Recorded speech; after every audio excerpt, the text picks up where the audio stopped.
السلام علیکم دوستو، سعید واسق آپ کی خدمت میں حاضر۔ آج میں آپ کو ایک غزل سناؤں گا اور پھر اس کی غزل کی پوری کہانی بھی گوش گزار کروں گا۔ اس غزل کو گایا خان صاحب نصرت فتح علی خان صاحب نے۔ پہلے میں وہ سناؤں گا، اس کے بعد ہم غزل کے حوالے سے بات کریں گے۔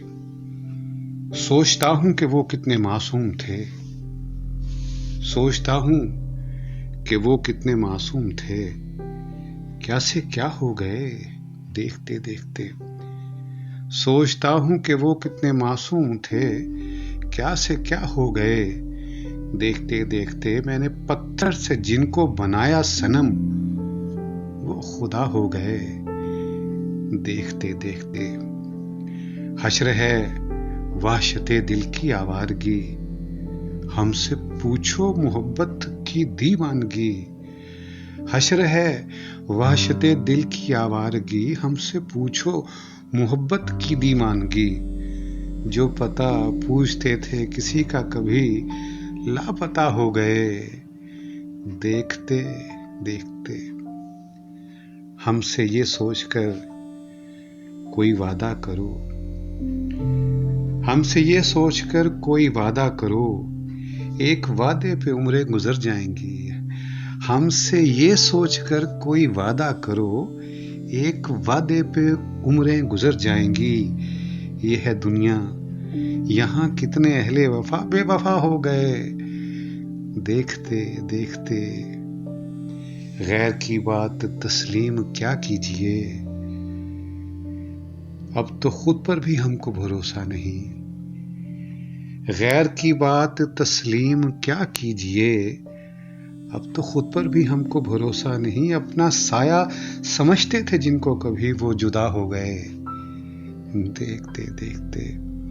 سوچتا ہوں کہ وہ کتنے معصوم تھے، کیا سے کیا ہو گئے دیکھتے دیکھتے۔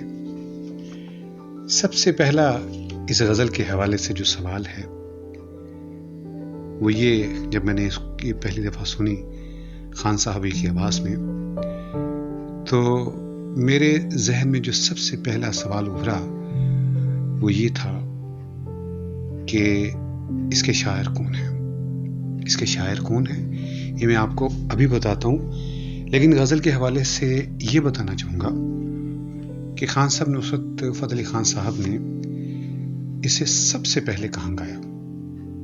1985 میں برمنگم میں فرسٹ ٹائم انہوں نے یہ غزل پیش کی، اور اس کے بعد پھر یہ ہوا کہ 2016 میں A1 میلوڈی ماسٹرز انہوں نے اس کو ریفارم کیا، اور پھر کچھ عرصے بعد اسے مختلف گیتوں کے ساتھ ریلیز کر دیا، لوگ غزل سننے لگے۔ پھر فلم ایک بنی انڈیا میں، بالی ووڈ میں، بتی گل میٹر چال، اس میں اسے شامل کیا گیا خان صاحب کی آواز میں۔ شاہد کپور اور شردا کپور پہ پکچرائز ہوا یہ۔ اچھا، اس کے بعد ظاہر ہے جب کوئی بھی گانا بالی ووڈ غزل یا گانا بالی ووڈ کی فلم کی زینت بن جائے تو پھر اس کی شہرت کو 4 چاند لگ جاتے ہیں۔ اب یہ ہوا کہ جب یہ گانا فلم میں شامل ہوا تو اس کے بعد کہا یہ جاتا ہے کہ صرف 24 گھنٹے میں 20 ملین سے زیادہ ویوز جو تھے وہ یوٹیوب پہ وہ دیکھنے میں آئے۔ یہ تو خان صاحب نصرت فتح علی خان صاحب کی بات ہو گئی۔ پھر اس کے بعد اسے ظاہر ہے لوگ ایک چیز اچھی لگے تو دیگر لوگ بھی اس سے استفادہ کرتے ہیں، اسے گاتے ہیں۔ عاطف اسلم اچھے سنگر ہیں، بھلے کسی خاندان سے تعلق نہیں، لیکن بعض چیزوں کو نبھا جاتے ہیں۔ عاطف اسلم نے اسے گایا، پھر راحت فتح علی خان صاحب نے بھی گایا۔ اچھا، راحت کی تو کیا بات ہے، تو دونوں نے گایا، اور پھر بہت سے لوگ جو تھے وہ اسے گاتے رہے اور گا رہے ہیں، اور اس غزل کی مقبولیت میں کمی بالکل نہیں آ رہی۔ یعنی میں یہ کہنا چاہوں گا کہ آپ آج بھی اگر یوٹیوب پہ یا کہیں بھی، ظاہر ہے یوٹیوب اب سب سے جو آسان ذریعہ ہے وہ ہمارے پاس یوٹیوب ہے، تو اس پہ ہم آرام سے سن سکتے ہیں اور دیکھ سکتے ہیں کہ لوگ کتنا اس غزل کو اپریشیٹ کرتے ہیں. اور افسوس کی بات یہ ہے کہ بہت کم لوگوں کو اس کے شاعر کا پتہ ہوگا. میں نے کہا کہ جب میں نے یہ غزل پہلی دفعہ سنی تو میرے ذہن میں جو سب سے پہلا سوال تھا یہ تھا کہ اتنی اچھی غزل کس نے لکھی، کون شاعر ہے. اب آپ انٹرنیٹ کی دنیا میں جاتے ہیں، آپ کو پتہ ہے یہاں پہ بھی بہت سی غلط فہمیاں لوگ پیدا کر دیتے ہیں. بہت سی مطلب میں نے کوئی چیز نہیں کہی، اس پہ میرا نام داغ دیا جائے گا. یہ بہت ساری اس قسم کی چیزیں جو ہیں وہ بہت عام ہیں. مثلاً آپ اگر سرچ کریں گے تو آپ یہ غزل اس کے ساتھ کسی سے پوچھیں گے جی یہ غزل کس کی لکھی ہوئی ہے، تو کوئی کہے گا جی شکیب جلالی کی. اور کچھ لوگ ایسے بھی ہیں جو یہ کہتے ہیں کہ یہ نصرت فتح علی خان صاحب کی اپنی لکھی ہوئی ہے، حالانکہ نہ تو یہ شکیب کا انداز ہے اور نہ ہی خان صاحب کا یہ فیلڈ تھا. اور وہ شعر اچھا گا سکتے ہیں، غزل اچھی گا سکتے ہیں، لیکن اتنی عمدہ غزل کہنا جو ہے وہ کسی باکمال اور باقاعدہ کسی سے سیکھے ہوئے شاعر کا ہی اس کا ہی شاہکار ہو سکتی ہے. سو اس پہ پھر تحقیق جو ہے وہ تو بہت ضروری ہے. اب اس کے لیے میں نے کچھ دوستوں سے پوچھا لیکن نہیں. پھر ایک دن اچانک میرے ذہن میں ایک نام آیا، فاروق راؤ صاحب کے. وہ لاہور میں ایک بہت ہی کامیاب اسٹوڈیو چلاتے ہیں جہاں پہ پاکستان کا کوئی ایسا گلوکار نہیں ہے جس کو فاروق راؤ صاحب نے ریکارڈ نہیں کیا. خان صاحب، نصرت فتح علی خان صاحب سے لے کر ان کی جو پہلا خواجہ پرویز صاحب کا جو البم تھا جس میں اکھیاں اڑیکھیاں اور دم مست کلندر وغیرہ، تو یہ سارے فاروق راؤ صاحب کے اسٹوڈیو میں ریکارڈ ہوئے. اور میں یہ سمجھتا ہوں کہ فاروق راؤ صاحب کا بہت بڑا کنٹریبیوشن ہے. لیکن اس سے قطع نظر میں نے کہا کہ فاروق راؤ صاحب سے بات کر لی جائے، ان سے پوچھتا ہوں کہ اس غزل کے خالق کون ہیں. کال کی تو انہوں نے تو فٹ سے جواب دیا. اچھا، میرے وہم و گمان میں بھی نہیں تھا، بلکہ آپ بھی نام سنیں گے تو آپ بھی نہیں سوچ سکتے کہ یہ اچھا یہ ان کی غزل ہے. تو میں خوش بھی ہوا اور میں نے ان کا شکریہ ادا کیا، اس لیے کہ میرے علم میں اضافہ ہوا. چونکہ مجھے تو جب بھی کوئی کسی قسم کا کوئی گیت غزل جس میں جو متاثر کن ہو، میں جب تک اس کے شاعر کمپوزر ان کا نام نہ جان لوں، سنگر کو تو ساری دنیا جانتی ہے، تو اس وقت تک مجھے قرار نہیں آتا.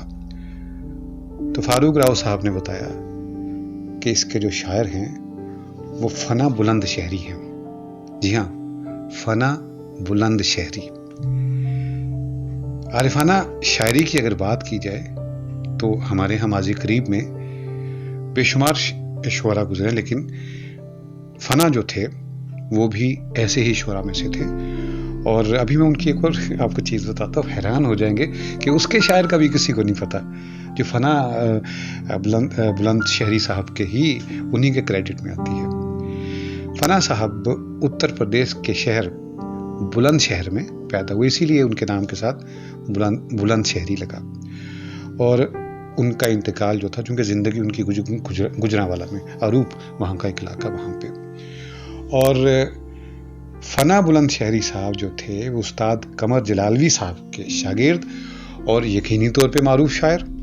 اب بہت سے دوست یہ بھی نہیں جانتے کہ ان کا حقیقی نام کیا تھا. یہ بھی میں جب سرچ کر رہا تھا تو پھر تصویریں دیکھتے دیکھتے ان کی لحد کی تصویر سامنے آئی، تو اس پہ لکھا تھا کہ ان کا حقیقی نام حنیف محمد تھا. اور حنیف محمد صاحب کی یعنی فنا بلند شہری ان کی ایک اور مقبول غزل آپ کو اب یقیناً حیران ہوں گے کہ یار دیکھیں، ہمیں معلوم نہیں، شاعر کو نہیں ہم جانتے، اور ہر دوسرا بچہ بڑا اس غزل کو گیت کی طرح سے گنگناتا ہے. میرے رشک قمر تو نے پہلی نظر جب نظر سے ملائی، مزہ آ گیا برق سی گر گئی، کام ہی کر گئی آگ ایسی لگائی، مزہ آ گیا. اچھا، یہ غزل قوالی ہے، اسے بھی فنا بلند شہری صاحب نے لکھا.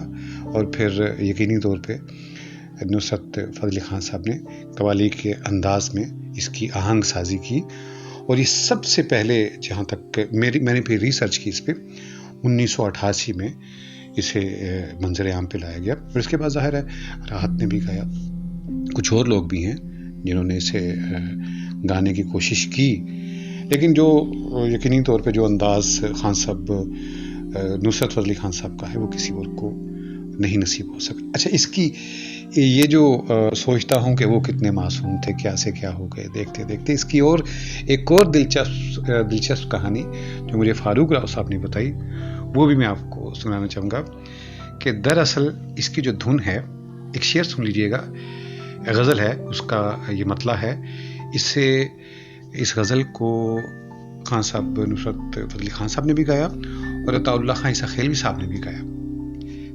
میں آپ کو سناتا ہوں۔ سر جھکایا تو پتھر صنم بن گئے، عشق بھٹکا تو حق آشنا ہو گیا، عشق بھٹکا تو حق آشنا ہو گیا، یہ تھی غزل۔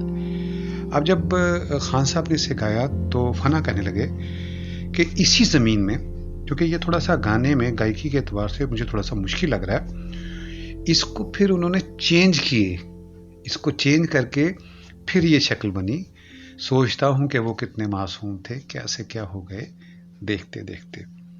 تو یہ ایک میں سمجھتا ہوں کہ اس کی پوری کہانی بنتی ہے اس غزل کی، اور ہماری تھوڑی سی میں سمجھتا ہوں کہ اس حوالے سے غفلت ہوتی ہے کہ ہم شاعروں کو نہیں جانتے، غزلیں ہم سنتے ہیں لیکن اس شاعر کو ہم کریڈٹ دینا بھول جاتے ہیں جس کے نوک قلم سے وہ چیز تخلیق ہوئی۔ فنا صاحب گجرانوالہ میں ان کی این ممکن ہے کہ فاروق صاحب کہہ رہے تھے کچھ عرصہ ان کا فیصل آباد میں بھی گزرا ہو، لیکن یہ کنفرم ہے کہ گجرانوالہ میں عزیز کراس چوک وہاں پہ ایک چوبارہ ہوتا تھا تو یہ وہاں پہ رہتے تھے، اور 26 نومبر 1986 کو ان کا گجرانوالہ میں ہی انتقال ہوا اور وہیں پہ مدفون ہے۔ تو عرض میں یہ کر رہا تھا کہ شعراء کو یاد رکھنا ہم سب کا فرض ہے، میرے جیسوں کا تو خیر خاص طور پہ ہے، اس لیے کہ میرے پیٹی بند بھائی ہیں ایک، اور جو گلوکار ہیں ان کا بھی یہ میں سمجھتا ہوں بہت بڑا فرض ہے جو وہ ادا کرتے ہوئے معلوم نہیں کیوں شرماتے ہیں۔